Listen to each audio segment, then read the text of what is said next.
محترم ناظرین و سامعین، میں آج ابتدائی کلمات یا تمہیدی گفتگو میں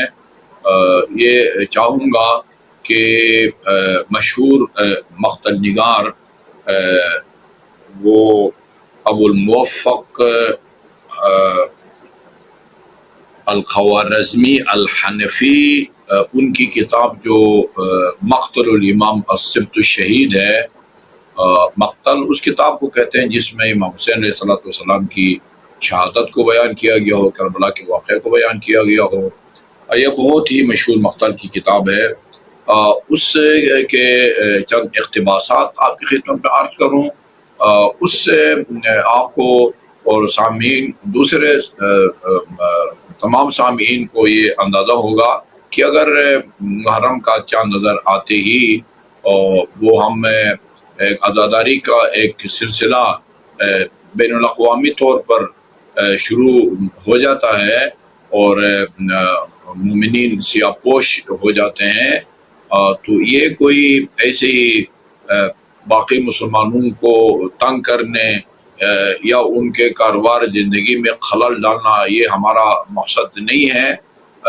اس سے ہم ان عبارتوں سے، اس روایت سے پتہ چلے گا کہ یہ ہماری جو عزاداری ہے یہ اس کا سلسلہ کہاں سے شروع ہوتا ہے، اور جو ہے نا یہ آن حضرت صلی اللہ علیہ وسلم کے عمل سے یہ ہمارا عمل کتنا جو ہے نا وہ ہم آہنگ ہے۔ آپ سب متوجہ ہیں کہ جب ہم میں سے کسی کو اللہ تعالیٰ بیٹا یا بیٹی دے اور وہ جب وہ 1 سال کا ہو جاتا ہے تو سالگرہ کے طور پر ہم اس دن کو خوشی کے دن کے طور پر مناتے ہیں، خوشی کا دن مناتے ہیں۔ وہ کیک کاٹتے ہیں، عزیز دوست ہدیے لاتے ہیں، گفٹ لاتے ہیں، تو خوشی مناتے ہیں۔ لیکن یہ ہمیں دیکھ کے تعجب ہوتا ہے اور انتہائی یعنی ایک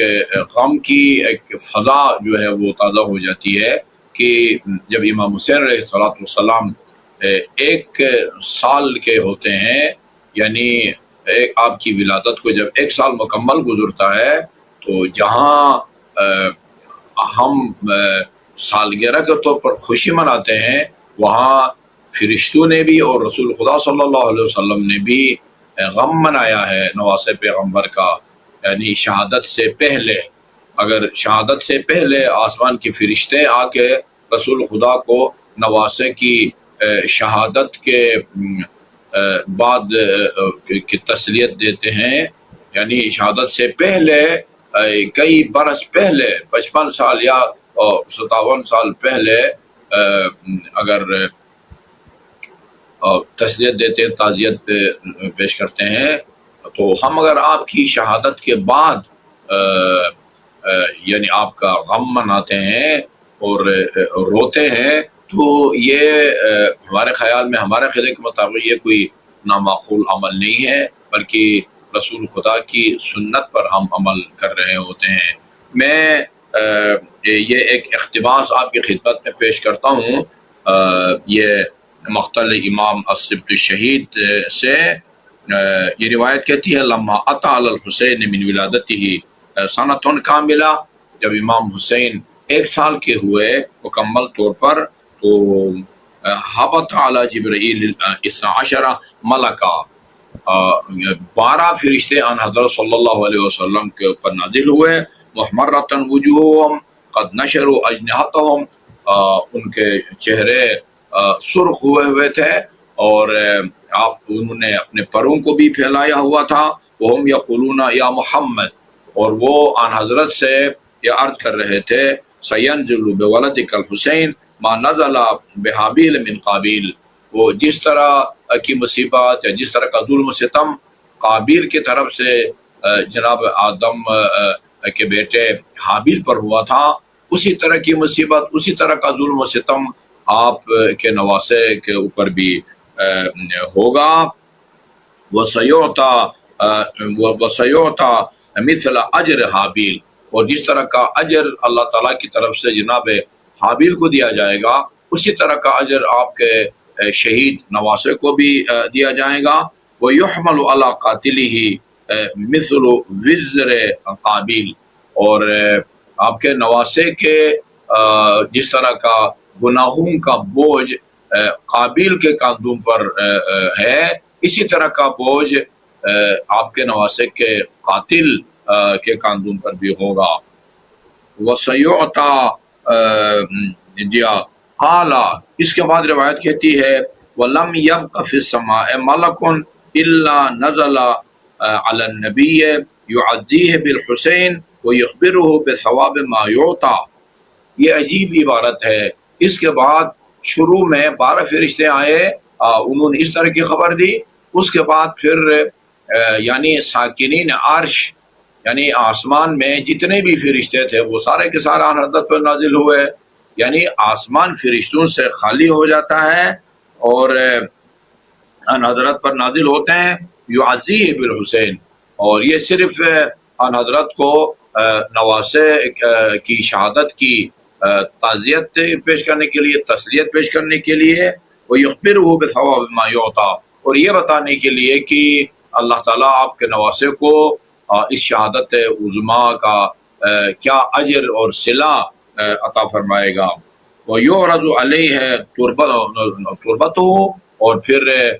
اس سرزمین کی تربت اور خاک بھی آپ کے سامنے پیش کی جائے گی جس پر آپ کو شہید کیا جائے گا۔ وَالنَّبِيُّ يَقُولُ، اور آن حضرت فرمائیں گے اللہم اخذل من، آن حضرت پر یہ فرما رہے تھے اللہم اخذل من خذلہ، خدایا جس نے میرے بیٹے کو جو تنہا چھوڑے اسے تو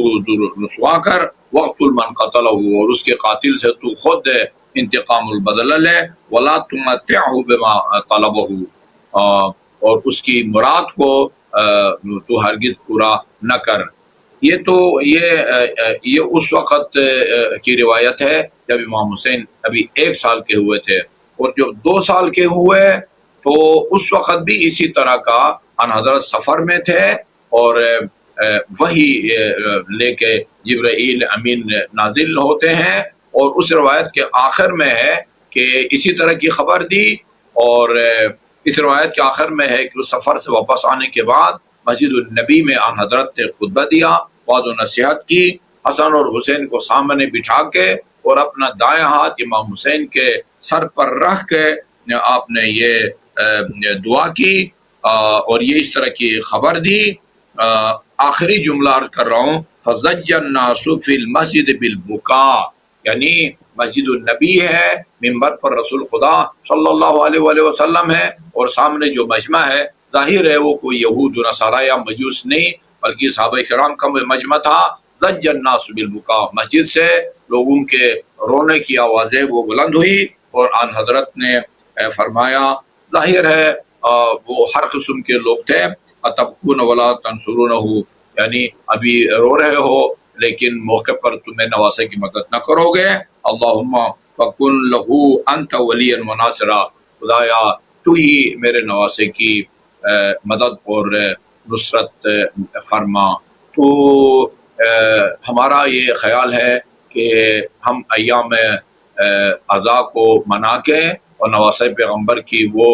جو ہے وہ انتہائی روح فرسا اور دل خراش وہ شہادت کے مناظر کو یاد کر کے اگر روتے ہیں یا رلاتے ہیں تو ہم ان حضرت کی سنت پر عمل کر رہے ہوتے ہیں، کوئی نعوذ باللہ کوئی کسی بدعت کے مرتکب بھی نہیں ہوتے۔ اللہ تعالی ہمیں تمام معاملات میں ان حضرت صلی اللہ علیہ وسلم کی سنت پر عمل پیرا ہونے کی توفیق عطا فرمائے۔